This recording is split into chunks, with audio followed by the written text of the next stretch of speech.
And I would add inspirational. I think the role, as much as it's directorship, is also meant to be the inspirational head of the group. So, you're supposed to have that vision for strategic alliances and business development and targets. And I'd say the challenging thing sometimes is getting everyone to align with where you want to go. And that's where you need to have that inspirational part to say, hey, if we all pull in this direction, we're gonna be able to get to here.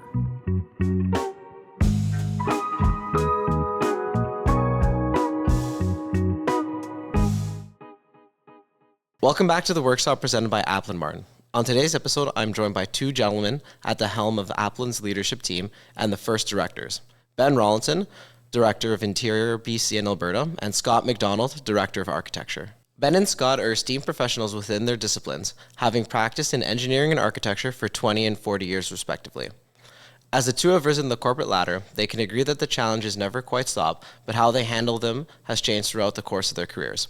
It was awesome to hear Ben and Scott share their history, working relationship, and stories, and I hope you all enjoy. Let's start a little bit about brief background about yourselves. Where'd you guys grow up, go to school, and how many years have you guys both spent within the industry? Yeah, I grew up in the South Shore of Montreal, spent some time in Edmonton as well, go Oilers. I went to school for engineering in the Okanagan, been in the industry just over 20 years, and with Aplin, I'm just at 10 on January 1. Oh, wow. So you actually grew up then on the East Coast for a little bit? Yep. I grew up in Montreal for sure. I was there till I was 13. So okay. And then what was just following the parents. The parents decided to move due to contracts and okay. So for their own kind of work sake to move out west. Yep. Nice. Very cool. I grew up in Brantford, Ontario. Went to school in Toronto for architecture.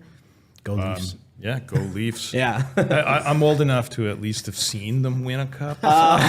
Still waiting, unfortunately. We don't I'm have much still longer. waiting. They're still on the bandwagon. 40 years now in the industry, 2.5 years with Aplin Martin. Very cool. So now, how did you guys both get involved with engineering and architecture yourself and land development? Myself, I kind of just fell into it, honestly. Knew some friends that were in the industry. My mom was in architecture. My father was in mechanical engineering, so it was always kind of there on the periphery, and then just decided to finally listen to my parents and pull the trigger and do it. Was there something else that interested you when you were younger? Yeah, first go was U of A. Go Bears. First go was biosci zoology. So, okay. Yeah.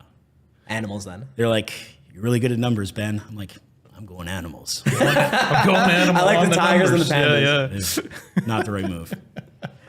Yourself, Scott? I started out son of a trade.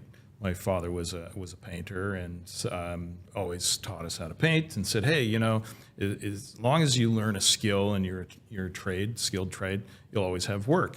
And I thought, well, maybe I want to do something else. But I went to high school and thought, well, maybe I'll be a carpenter, rough carpenter. I'll build things, right? And while I was there, the teacher in the shop said, hey, you should take some drafting courses so you know how to read plans. And then I got there, and it was this guy, I'll never forget him, Chris Dial's, great architect teaching drafting, said, maybe you should go into architecture. So I listened to him, and here I am.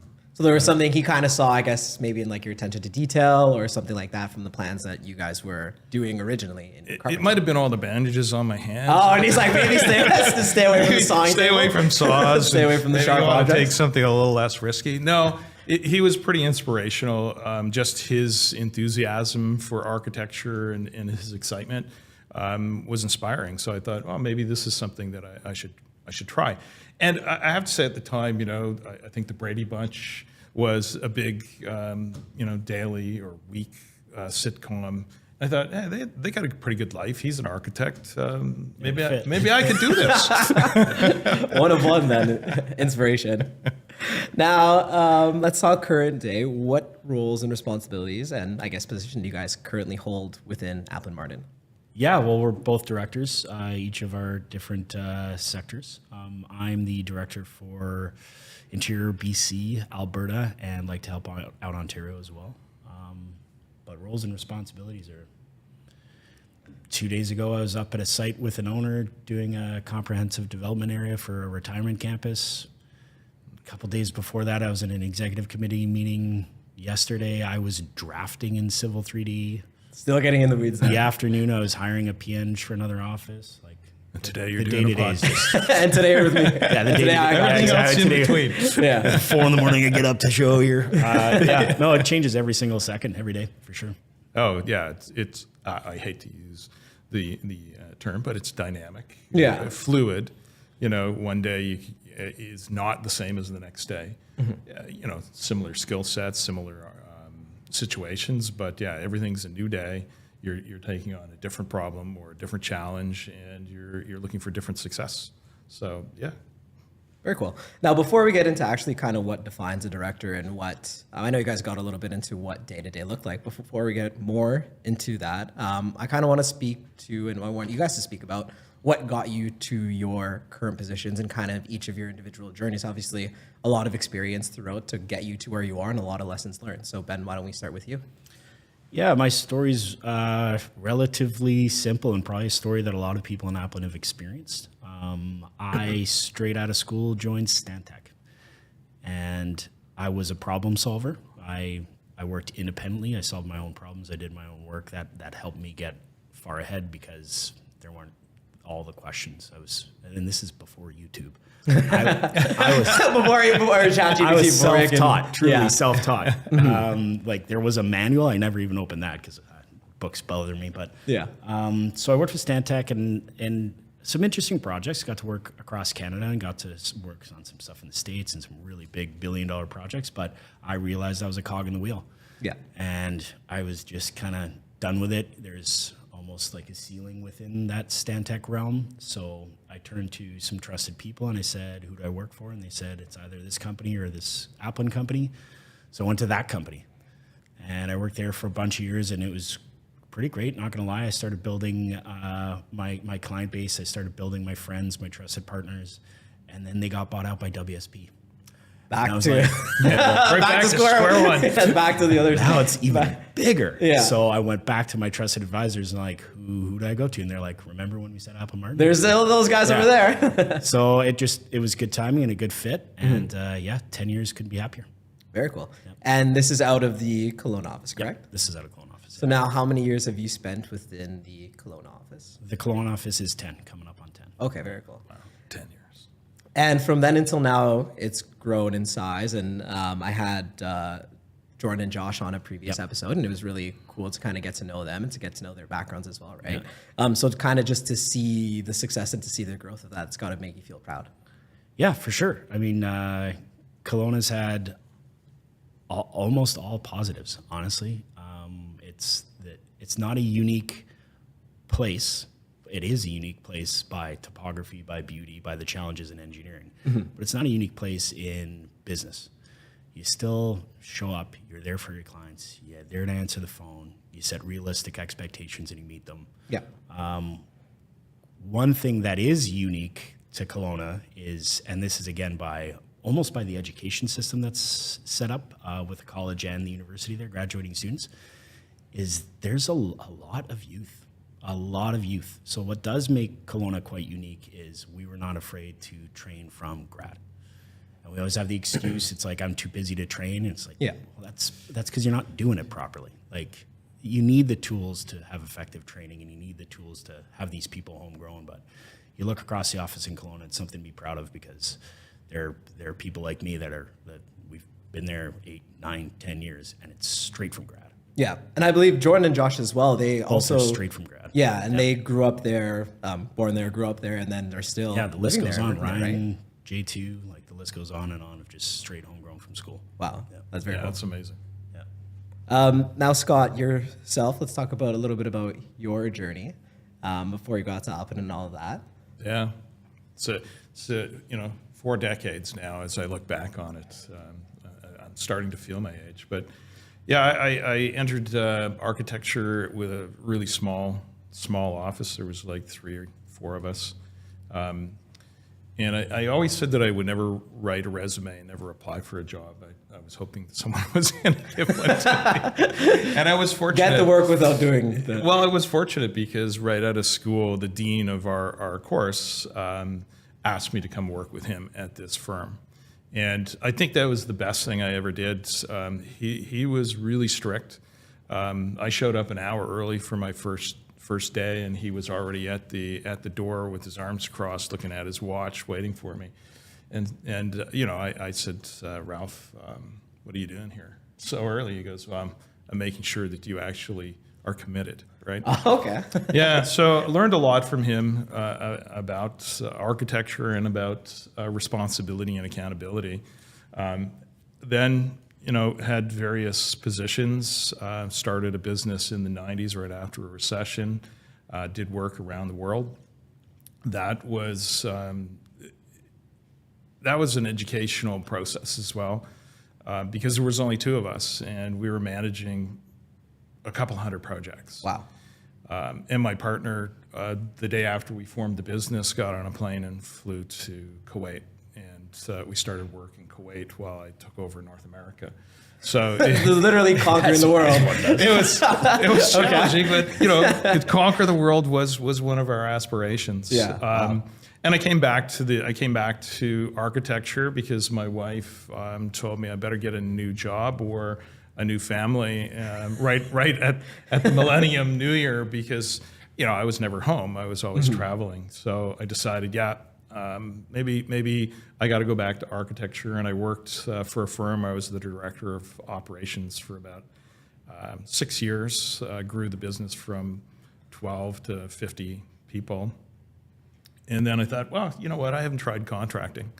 So I need another hobby on top of everything else. I left and went into contracting. Yeah. And that was interesting. It's the first time I think I was ever approached by the mob, who came in and said, "Let's go for a sandwich." You're literally being recorded. Let's go for a sandwich, and we're going to do all your work. And I thought, okay, maybe this isn't for me.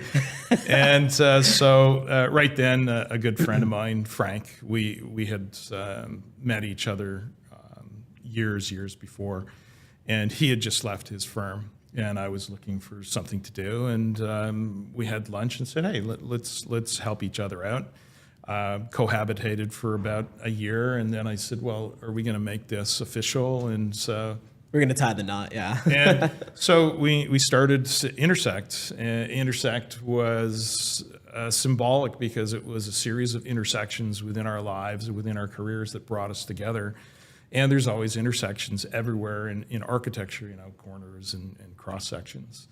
And then we were a studio, so we called it Studio Intersect. And so we ran that for 15 years successfully.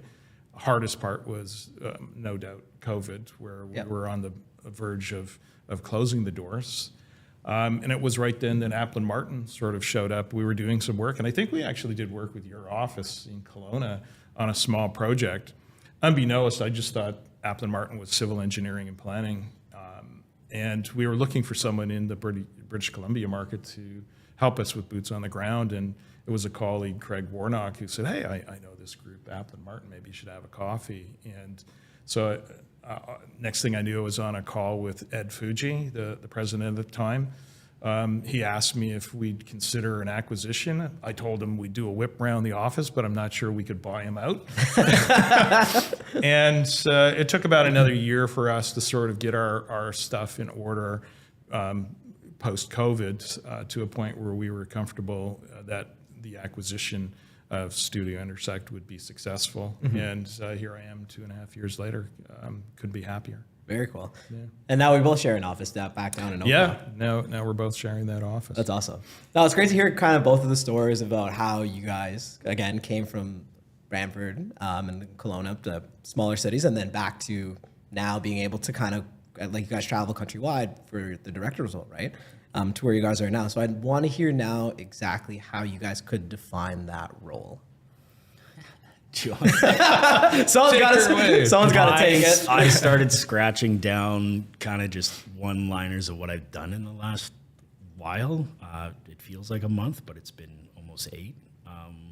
So it's direction. Like director is direction. It's providing direction to every single one of our staff, every single one of our offices, and all those levels. But it's directions in like literally everything. It changes every day, but I got strategic goals, I got market positioning, I got innovation, I got business development, strategic partnerships, resource management, monitoring KPIs, mentorship, risk management, accountability, investment, and even then sometimes more of the legal as well. Yeah, yeah. And I would add inspirational. I think the role, as much as it's directorship, is also meant to be the inspirational head of the group. So, you're supposed to have that vision for strategic alliances and business development and targets. And I'd like to say the challenging thing sometimes is getting everyone to align with where you want to go. And that's where you need to have that inspirational part to say, hey, if we all pull in this direction, we're gonna be able to get to here. And it doesn't always work. So yes, every day is a different if you challenge. do all of those things perfectly, it does. Yeah. If you get everybody single Which is person, impossible. It's perfection is one of those things I like to strive for. I've yet to get there. I'm very close, I think. But I think it's about inspiration and leadership and directorship. And I think the experience that you gain throughout your career, I don't think just anybody could step into a director's role.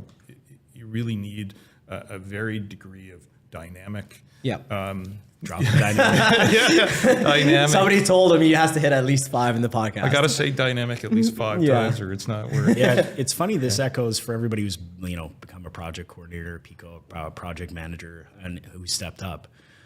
They've likely had a mentor, and that mentor said, "Are you sure you want this?" Yeah.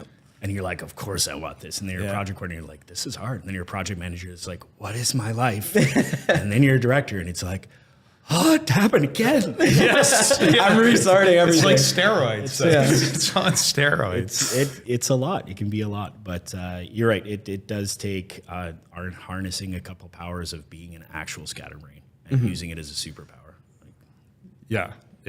Multitasking. So you almost use that challenge and that difficulty to turn it almost into a positive then. Yeah, you've got to be able to pivot because your brain won't be able to solve a problem. But if you allow your brain to think about it in the background and you pivot to the next 6 things, you'll come back and you'll have the answer. You just have to have that ability. Yeah, and I think to your earlier comment about engaging people right out of school, training them and mentoring them, you're able to sort of pick and surround yourself with really good people who then support you in that success, right? So you're able to plant the seed. Hopefully the team gravitates around that, and you can move on to think about the next sort of goal. Well, the team can gestate on that, come back, and you will be able to come back and have that success. To where you guys are now. Yeah. Now, I want to take you guys a little bit further back than before you were in that role. When you guys were, again, back at Kelowna and say, for example, back at Intersect, how did you take what made you guys successful in those smaller portions and then apply it now to a larger overarching of what Aplin is? Yeah, you want me to go? Yeah, go ahead. Yeah, so, you had asked in a couple of questions before this podcast sort of pet peeves and things like that. Some of my pet peeves are people who are more self-focused, and I hate the line, "It's not within my job description."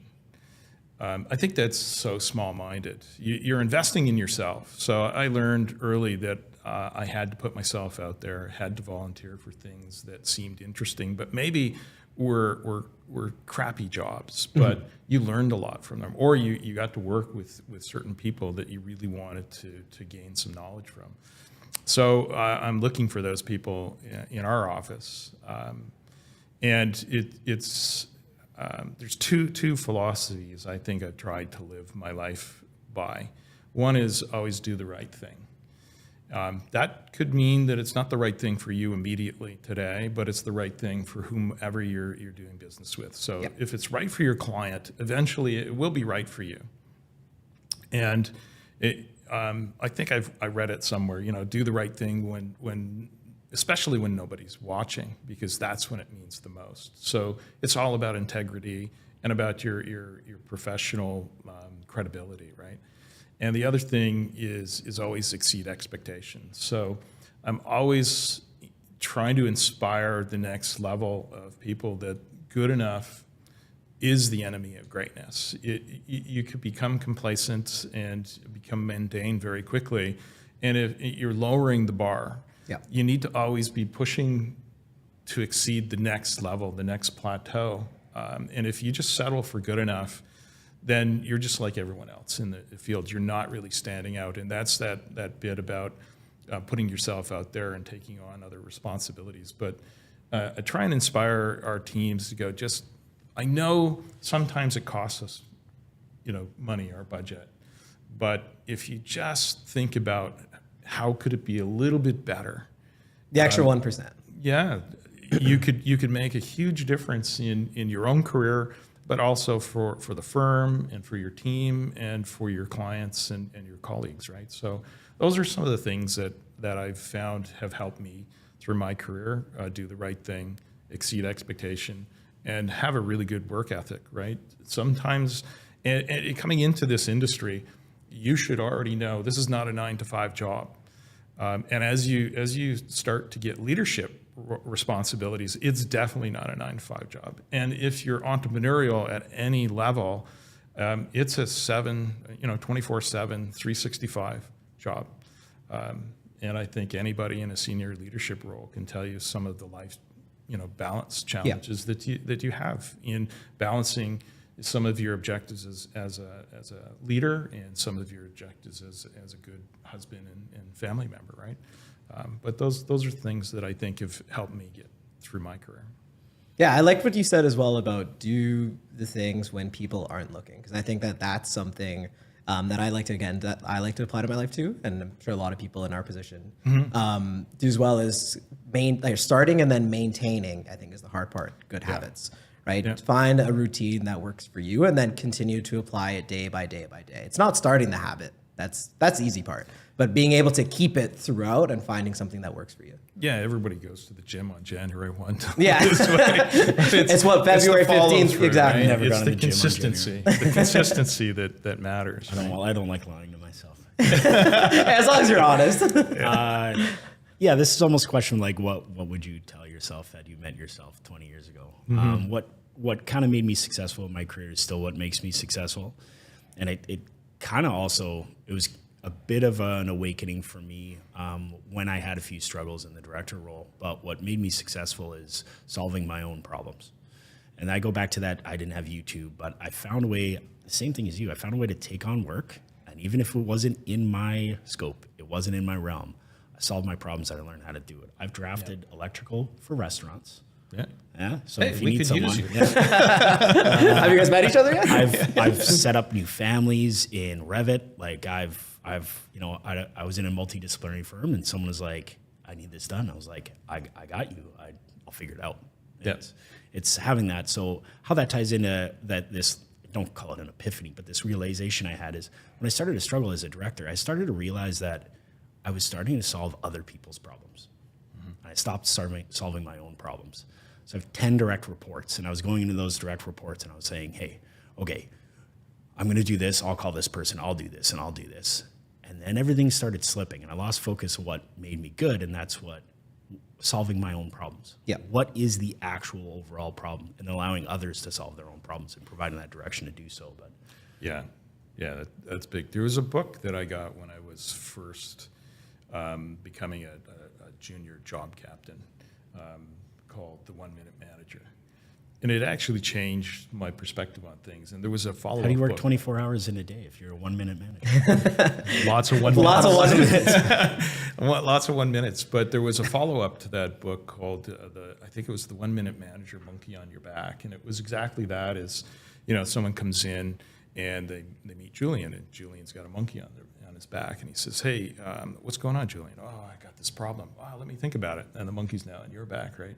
And the whole premise of the book is giving people the opportunity, but also the permission or authority to solve those problems. Almost like empowering them to Yeah. take the onus on themselves to do that. Yeah, that's I think I'm struggling for the same thing. Is that, I want to have things done a certain way. So one, I have to realize that everybody's not me, and they will do it maybe better. So you have to embrace that. I like how you threw maybe. maybe. Maybe. 2080. I'm a bit of a control freak, but you have to embrace that, and you have to let people solve their own problems for sure. Well, that's a good way to transition now to kind of the next question that I wanted to talk about. Is you mentioned being a control freak, and not in a negative connotation or a negative tone, right? Because to get to where you guys, obviously you had a lot of say and a lot of sway in certain decisions that were made. Now that you're kind of collaborating again with multiple directors and multiple people kind of at the same level per se, do you find it difficult kind of intermingling or managing now multiple different cultures rolled into one and the egos with that? Yeah. Yeah, because there's multiple personalities, but it could be at a small group as much as a large group. The challenges are the same. There's just more people that you have to deal with, right? But yeah, trying to mingle, even when we were acquired, we were approached by 3 different companies at the same time, and we really wanted to make sure that whoever or whatever decision we made was right for our people. Not, in the end, my partner and I were going to get something out of the deal regardless, but it was making sure that we could make that transition, and it was like taking care of your family, right? And the transition when we came in, ensuring that our culture matched Aplin's culture and making sure that our people understood that we were transitioning into a bigger group, and then we onboarded with a bunch of people. That came with its own challenges. We've been successful. We haven't lost anybody through that. So I think that was a good job. Yeah, I think as far as managing other leaders, especially you can have a type A leader who's set in their specific ways, and a type B. There's a certain amount of chameleoning. Like there's a certain amount of being that you speak to a certain way. This person you'll speak technical prowess, and this person you'll speak to their heart. And there is a bit of that chameleon situation, and you do get stuck in meetings where there's like 8 people on it, and you talk to that person with a heart, and then you talk to that person with a heart, and you get in that meeting with all these leaders, and like, oh no, what have I done to myself? So there is a little bit of that, I think. Yeah, the crowd's a little schizophrenic. But I think that I think that the root of that is that it all comes down to trust. Like managing people all comes down to transparency and trust. So that's where that chameleoning comes in. It's that I'm talking to you in a specific way because I know we're connected. We trust each other. Yeah. And we're going to go forward with this common goal, and we're speaking the same language. So I think it's obvious it comes to transparency and trust. Yeah. Definitely. We have a term that we like to use, is speed to trust. So when we're dealing with anybody, it's at what level can I trust that individual, and what can I trust them with? Maybe it's an experience base. Maybe it's a personality restriction where I can trust you with certain things internally, but you need to gain some more experience dealing with people outside the office. So there's a level of trust. So you're always gauging what can you handle, what can you solve, how can we trust you, and my manager used to tell me, let my leash out as far as I can go. Yeah. And then if I got out there in the deep water, in the dark water, he'd yank it, and I'd know, okay, I've passed his level of trust or their level of trust, and I'd have to come back and refocus. That's a good answer for that as well. And now that you guys have again talked about kind of the knowledge you've passed on to, like you said, the younger leaders. What kind of knowledge and advice have you gained, say, from one of your mentors or past directors that have made you successful to this point? Oh, wow. I can tell you. That have also helped, that have shaped your mindset. I learned everything I know from Scott. Yeah, and I learned everything I know from Ben, so I'm not sure. I learned before I even started my career at school. I worked very closely with the dean of the program, and but he was very hard-nosed, very old school, beyond time, because 1 second in real life could mean the difference of win or lose, right? And there was a project last year, 2-3 weeks of all-nighters and trying to get these projects finished. And one of my friends decided, I've been up for 2 nights, I'm gonna go home and I'm gonna take a shower, change, and I'm gonna present it. And his bus was late coming back. And he was literally 1 minute late. And this guy, he went in, handed in his assignment, he walked out the door, the dean walked right behind him and opened the binder and just chucked it across the studio. And that moment it's ingrained on me for life. Yeah. I will never be late for anything. And, that was a lesson. And so you carry that into business. Don't be late. And I just find tardiness, people showing up for meetings late, wasting your time, or, it's good enough. Right? Yeah. Those things. It's only 3 minutes. That's no one's going to notice. It's nobody's going to notice, but they do, right? Exactly. And that has been etched on my psyche for life. So I try to be a half hour early or an hour early, and sit outside the meeting. I really don't care. Prepare for it, right? But don't show up a minute late. Yeah, I got a good shout out here. This one goes out to Josh Graff. I was in the office one day and open office, 16 people around. And I said, what's the one thing you can never get back? And the intent was time. And then Josh Graff said, I don't know, my dad passed away. And I was like, oh. But that's the relationship in the office. He actually pulled that off, and everybody was a little scared and then a lot of laughing. But, but no, I think if I look back on what molded me, I'm kind of a little bit different because I never really had a mentor. I never had anybody take me under their wing or anything. There's maybe like 3 months when I was doing a job in Victoria. So truly, I think what molded me is my parents. Like mechanical engineer, top of his game. He was designing Trident nuclear submarine programs. Like he was top of his game. Yeah. And mom, very artistic, very swan. The opposite. Award-winning poet in international prizes and artist, and truly the opposite. So I think that was the mold that gave me both avenues. As most people can tell, I'm not always your typical engineer. Yeah. But that's because I had that mold as No, I thought you were a poet when I first met you. Very eloquent. Very eloquent. Very well spoken. Thank you.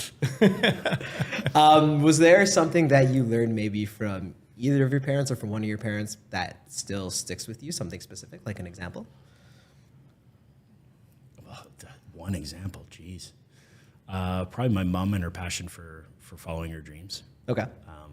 Literally just like submitting after rejection and rejection and rejection, and then winning prizes in Canterbury and winning all these prizes all across the world, Auckland and things like that for poetry and art. Yeah. It's that passion that does it. And it's still, it sounds worse because now I'm going back to the engineering hat, but it's still the passion that comes every day with what we are exposed to at work. Like there's a passion for that. Last week when I was on 45 acres of raw land with double lake views, trying to do an age-in-place retirement campus, I was like, this is unbelievable. Yeah. There's a passion for this, right? So, and it motivates you to want to do better and to put something there, right? Put your stamp on it. Yeah, you got to get up every day with finding the passion in what you do, right? Yeah. Because it can become mundane very quickly, right, if you let it. But you've got to get up. You've got to be inspired by something new and a new challenge. But I would say, much to your point, my parents probably more my father, his work ethic and his insistence that your reputation is all you really have at the end of the day. And if you lose that, it doesn't matter what you do afterwards. People don't trust you. Yeah. So, making sure that I had a good work ethic, that I put my nose to the grindstone when I had to and did what I had to, but protect that your reputation at all costs is stuck with me. And that sort of is some of the things that guided me when I was young. Very cool. Now, growing again on your reputation, obviously your reputation carries weight. And then with that comes networking and relationships that you guys were able to build over time. How did you guys get to that point in networking and relationship building where you are today? Was there something that, were you guys always good at it naturally? Like growing up, were you the person with all the friends, or was it something that you had to learn how to do, right? All the friends. He's like, I'm not gonna lie, I was a popular kid in school. Zero friends. I started out life very shy. Always tried to gravitate to the alpha who I could sort of follow around.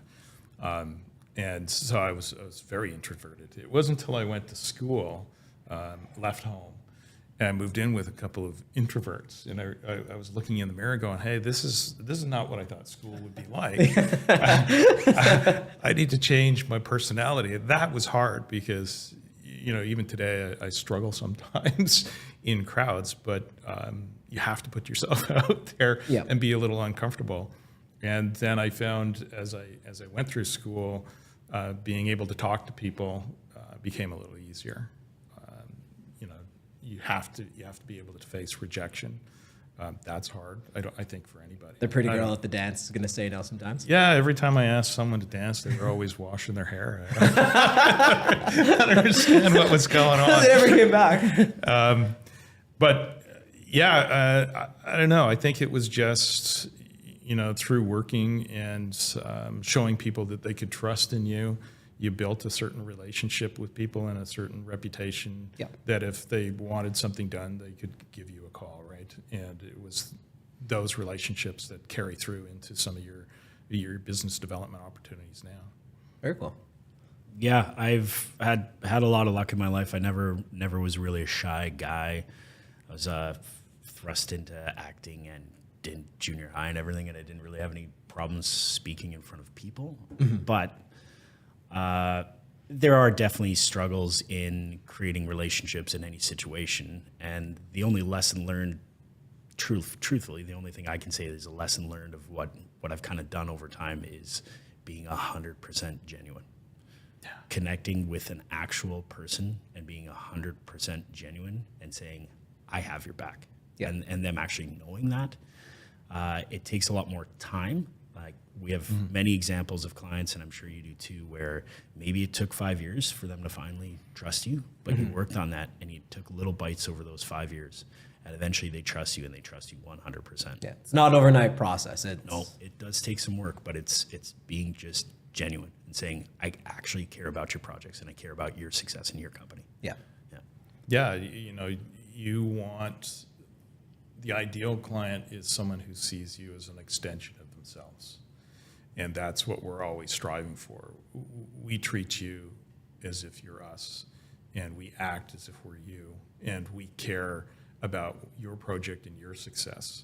Ultimately, it's the right thing to do, but it generates success for all of us if we're in that tight relationship. Yep. And it could take years to develop a relationship and actually get an opportunity out of it. And sometimes that relationship can be turned out in an instant if someone does something, catastrophic or just something wrong. Yeah. And so it's an ongoing relationship building, right? Just getting people to trust you. Yeah, no, that's very interesting. Again, very interesting to hear about, again, because where the position where you guys are in, how you guys were able to build these networks and, again, get new clients and then maintain them throughout. So now looking towards the future, whether it's with these new old clients, current clients, or new clients, I guess I'll start with you, Ben. How do you plan to grow in the space and in the current role where you're at? And what's your vision for Alberta and Ontario region for the next few years?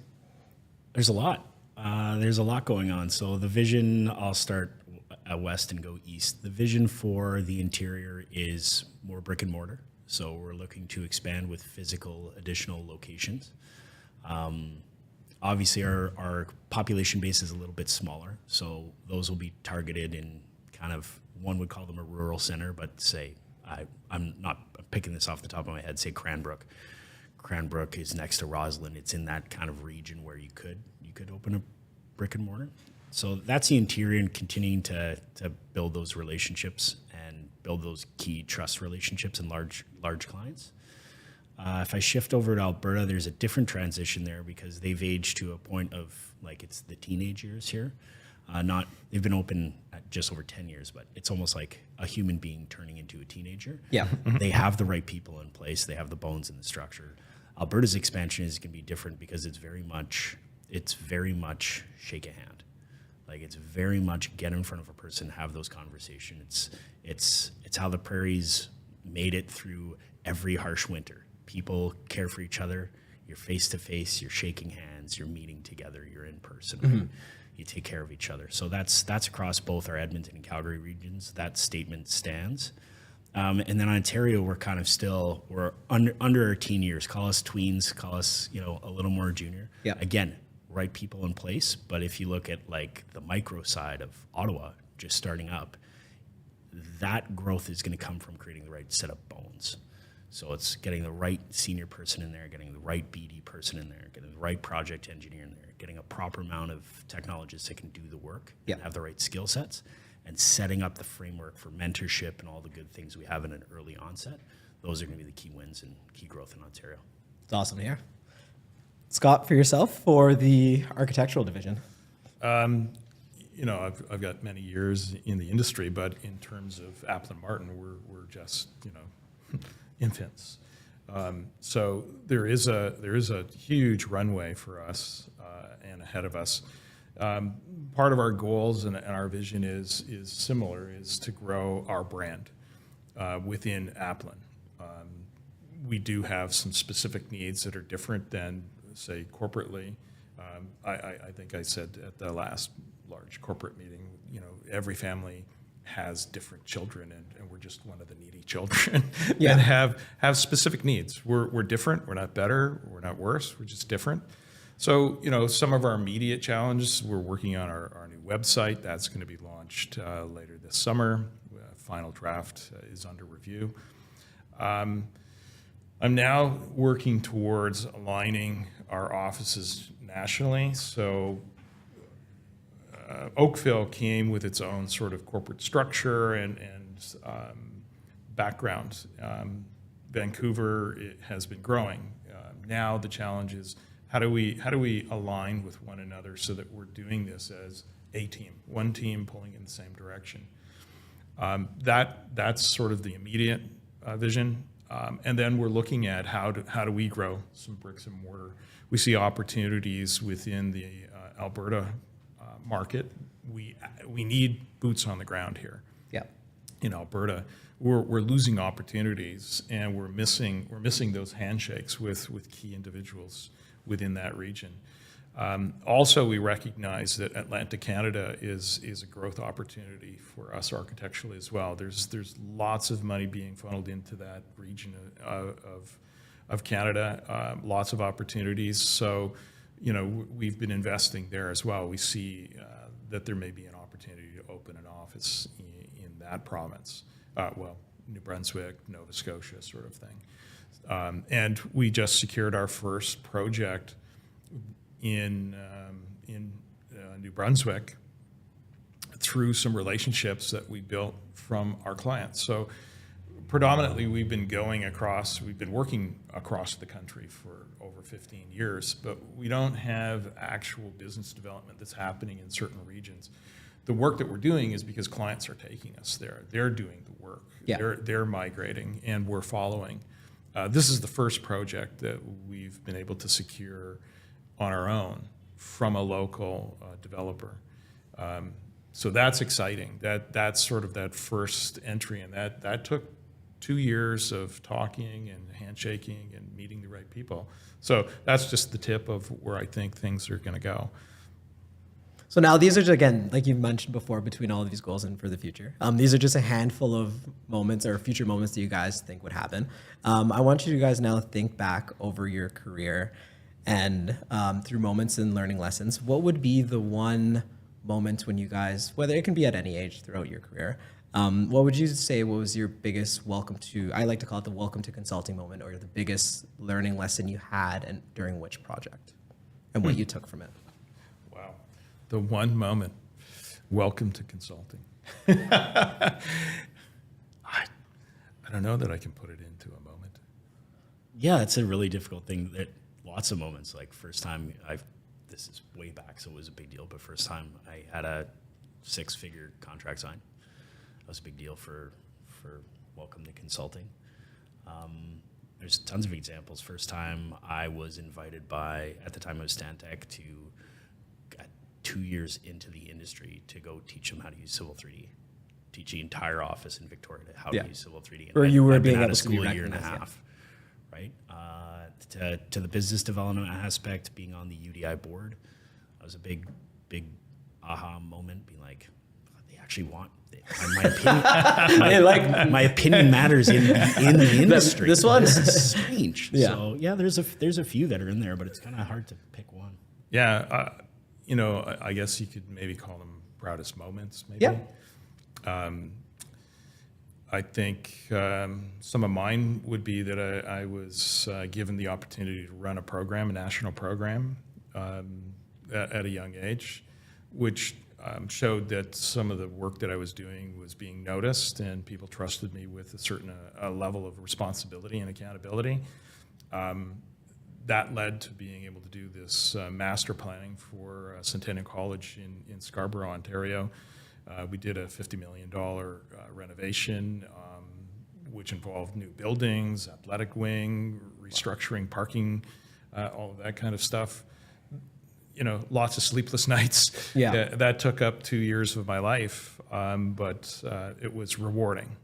Up to, starting my own business and having people who actually trusted me with their goals, right? It gave me the opportunity, gave me a leg up. And I think the proudest moment is actually being able to write paychecks for people who depend on you for your life, right? Those are. I think that's probably my proudest thing is I've been able to do that and sustain it for 15, 20 years as a business owner, I'm pretty proud of that. And I'd like to tie that into kind of the last question that I have for you guys here. Is that in a perfect world, what does success look like to you guys individually, and then to say an employee of Aplin Martin? What is success? Same thing for me. Whether it's an employee or myself, it's coming in to work and being happy with what you're doing, being happy to be there, being around peers who you enjoy being with, being proud of the work you do. And that applies. That's what I hope for every single employee that comes through the door. And that's what I hope for me every time I walk in that door for the rest of my career. Yeah. I think that sort of sums it up. Being energized and being excited about coming to work and doing what you do. Yeah. I thought for the longest time I could never stop doing what I'm doing. I'm realizing that age catches up to you. But